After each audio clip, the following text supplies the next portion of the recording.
In this class, you're going to do a couple of different discussion boards. And a lot of you guys might think that's busy work. And maybe it is, but it's not meant to be.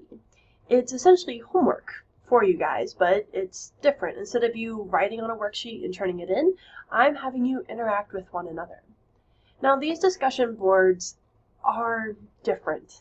I try to make it really interactive, and I really try to make prompts that are, address kind of what we're talking about in class.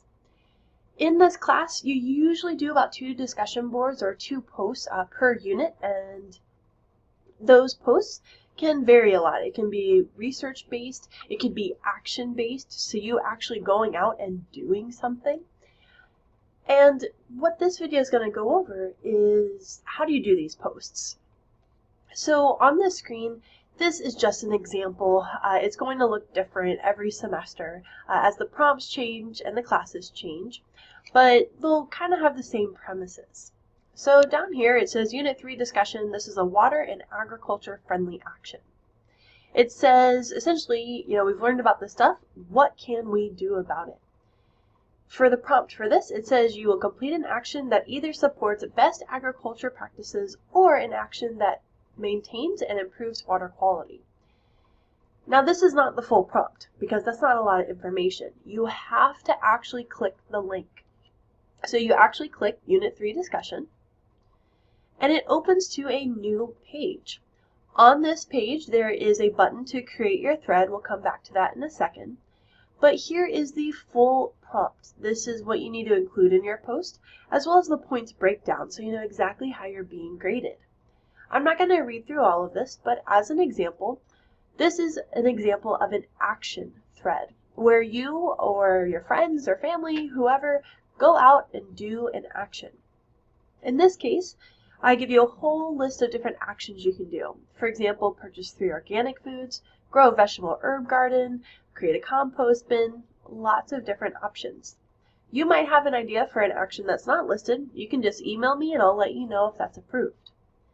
Then after you do that action, you're going to do a little bit of research to, kind of tell everyone, not just me, but the class, why that was helpful.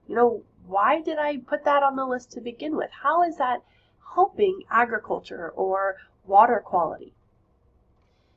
Because you're going to do a little bit of research, and by research I mean just finding a source, you are going to evaluate that source, and that's worth points as well. And then the last component of this is, why isn't this standard? Why don't more people have a compost bin? Why don't more people set up rain barrels, for example? The biggest thing that students miss points on is they just don't read all the instructions. You can see the points breakdown for everything in here. As long as you answer everything and do it correctly, you'll earn the full points for this assignment. So once you've read through it, figure out what action you want to do, go do that action, go take a picture. You can score extra points for taking a video and kind of making a commercial type video. Whenever you're ready, go ahead and click Create Thread.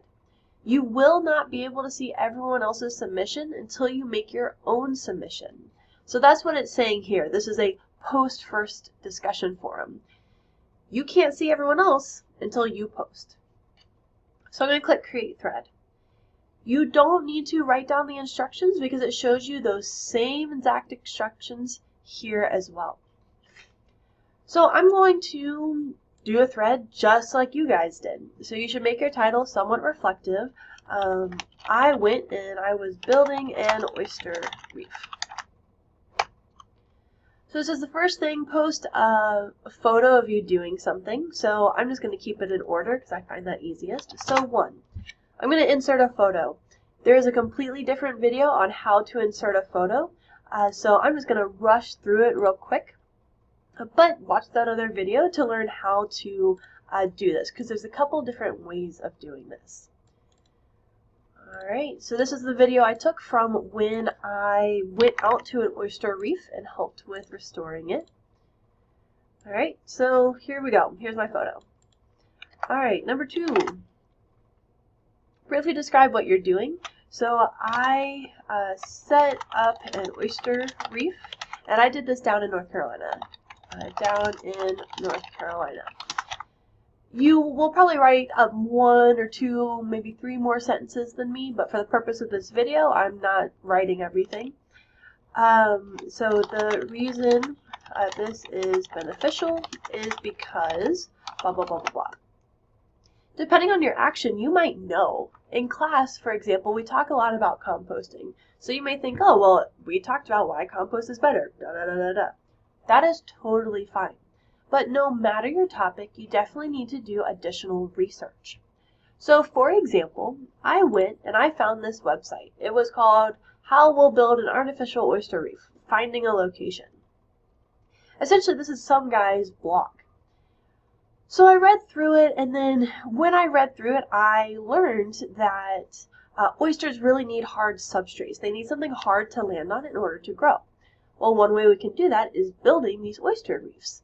And I also learned from this article, when I read more, is that oysters are incredibly important for cleaning our water bodies, such as the Chesapeake Bay. So right here, the reason this is beneficial is because oysters clean the bay, and making artificial reefs means there will be more oysters that can land and grow. You should write more information, and by more, I'm only saying a couple sentences more. So that was step 2. So I described what I was doing. I do need to reference my sources. So the way you do that, I would just say, I got this information from here's the website from here. And it's not just listing your resources, but also evaluating your resource. If you get something from Wikipedia, you should hopefully know by now that's not an amazing source. Anyone could have written it. And yes, there is some kind of editing that goes on behind the scenes, but anyone can write it. I want you to evaluate your source, whether it's a good source or not. And even if you realize it's a bad source, that's okay.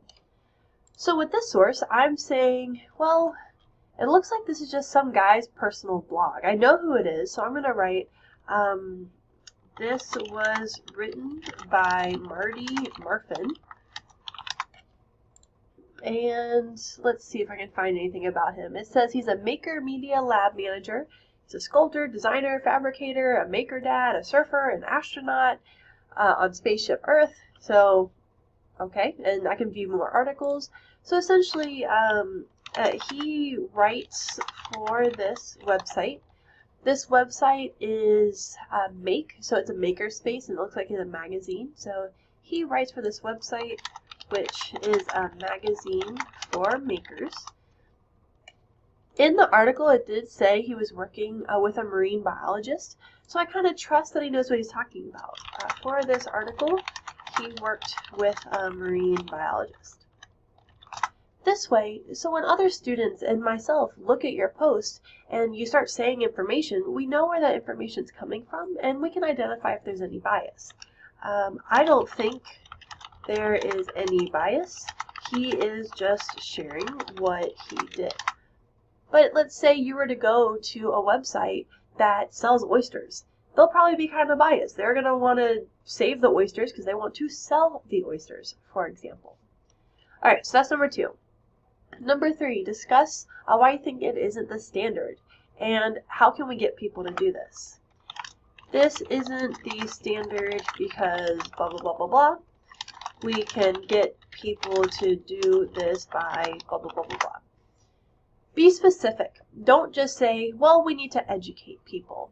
Okay, how do you do that? Are we making them all enroll in a class, for example?